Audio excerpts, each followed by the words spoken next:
ఉన్నాడంటే దేవుడు మన పట్ల గొప్ప కార్యము ఆయన చేసి ఉన్నాడు. అయితే మనం జ్ఞాపకం చేసుకోవాల్సింది ఏంటంటే ఆయన మాట నువ్వు వినాలి, ఆయన మార్గంలో మనం నడవాలి.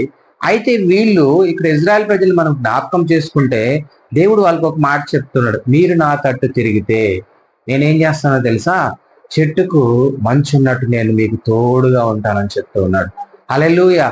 ఈ రోజు ఆయన మాట ప్రకారం మనం జీవిస్తే దేవుడు మనకు అంటూ ఉన్నాడు, మనకు తోడుగా ఉంటానని చెప్తున్నాడు. ఆయన తోడుగా ఉంటే ఏ సమస్య నుంచైనా నిన్ను దేవుడు విడిపించగలుగుతాడు. చూడండి, ఆయన తోడుగా ఉంటే ఏ అపాయం మన గుడారానికి సమీపించదు.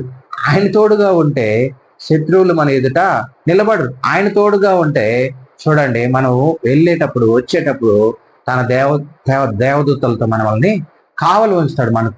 అయితే అలాంటి గొప్ప దేవుని మనము కలిగి ఉన్నాం కాబట్టి ఆయన మాటని మనము వినాలి.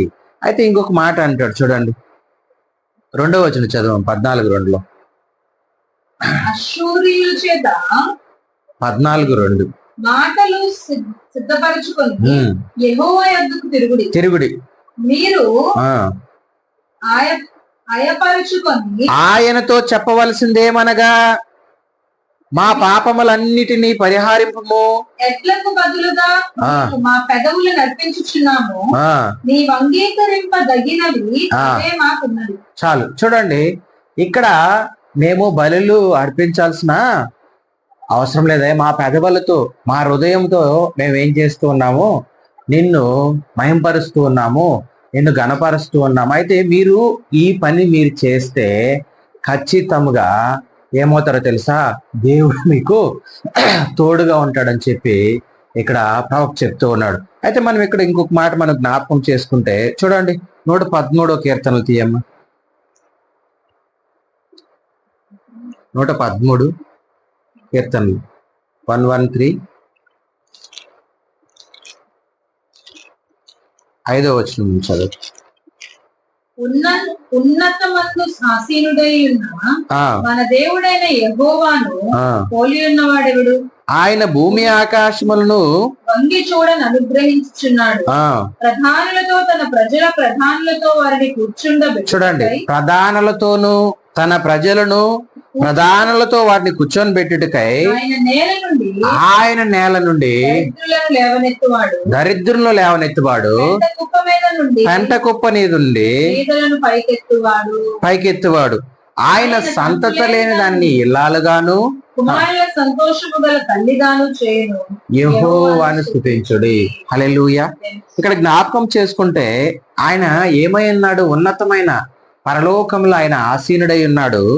ఆయనకి మించిన వాడు ఎవరు లేరు. అయితే ఆయన ఏం చేస్తున్నాడు, ఈ భూమి ఆకాశంలో ఏం చేస్తున్నాడంట, ఓంగి చూస్తూ ఉన్నాడంట. అదే విధంగా దరిద్రులను ఏం చేస్తున్నాడు, పెంట కుప్ప మీద నుంచి ఆయన పైకి తీసుకొస్తూ ఉన్నాడు. ఆయన చూడండి, సంతి లేని దాన్ని ఏం చేస్తాడంట, ఇల్లాలుగా. సంతి లేని దాన్ని అంటే గుడ్రాలుగా పిల్లల కనని దాన్ని ఏం చేస్తూ ఉన్నాడు, ఇల్లాలుగా చేస్తూ ఉన్నాడు అంట.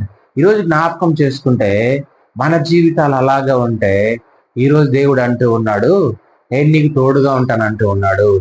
ఆయన చూడండి, ఆకాశమును భూమిని సూర్యచంద్ర నక్షత్రం కలగజేసిన ఆయన ఇలాగ వంగి చూస్తూ ఉన్నాడంటే పరిస్థితులన్నిటినీ. మనము ఈరోజు జ్ఞాపకం చేసుకుంటే ఈ లేఖనాలు ఆయన ఇలాంటి స్థితిలో నువ్వు ఉన్నావేమో, సంతులేని దాన్ని ఏం చేస్తాడంట, ఇల్లాలుగా చేయాలనుకుంటూ ఉన్నాడు. హల్లెలూయా. చూడండి, ఈరోజు చాలా మంది పరిస్థితులు ఇలాగే ఉంటాయి. కానీ ఈరోజు దేవుడు అంటూ ఉన్నాడు, నేను నిన్ను ఇల్లాలుగా చేయాలనుకుంటూ ఉన్నాను.